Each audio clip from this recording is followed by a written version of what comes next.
대통령직 인수위원회가 현 정부의 주요 부동산 정책인 임대차 3법의 대대적인 손질을 예고했습니다. 법 시행에 따른 부작용이 오히려 크다는 건데요. 어렵게 도입된 세입자 보호책이 후퇴해선 안 된다는 반대 목소리도 만만치 않습니다. 서은수 PD가 현장 취재했습니다. 폐지 축소를 포함한 주택임대차 제도 개선을 검토하되 충격에 따른 시장 반응을 최소화하는 방안을 준비하여 대통령직 인수위원회 부동산 TF는 연일 임대차 3법을 바꾸겠다는 의지를 밝혔습니다.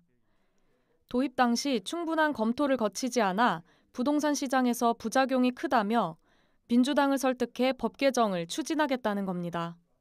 2020년 8월 도입된 임대차 3법은 2년 임차 계약 후 추가로 2년을 보장하고 임대료 인상을 이전 계약액의 5% 이내로 묶는 것 등이 핵심입니다.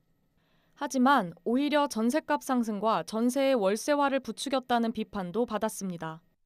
지금 현재 여당 단독으로 통과되면서 3개월 동안의 그 임대료 상승률이 상당히 높았습니다. 특히 이제 전월세 상한제나 계약갱신 요구권제 때문에 임대 시장이 그 임대인과 임차인 간의 갈등도 거의 두세 배 늘어났고요.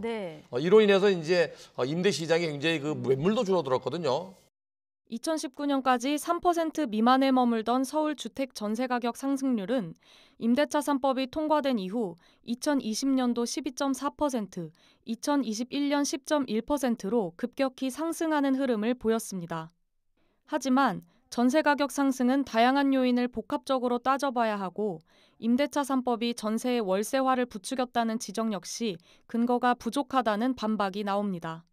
언제부터 올랐느냐 하면 5월에 기준금리가 0.5%, 우리 이제 코로나라는 상황으로 그때부터 전세 가격과 주택 가격이 다 폭등하기 시작하거든요. 시장 상황, 금리, 유동성 이런 것들이 종합적으로 영향을 미쳐서 결과가 나오는 것이지. 또 임대차 3법 도입 이후 계약갱신율이 높아지고 임대료 인상이 5% 이하인 경우가 77%나 되는 건 물론 임대차 기간도 시행 전 3.5년에서 5년으로 늘어난 것으로 조사됐습니다. 때문에 임대차 3법의 세입자 주거 안정 효과가 인정된 만큼 후퇴시켜서는 안 된다는 주장입니다.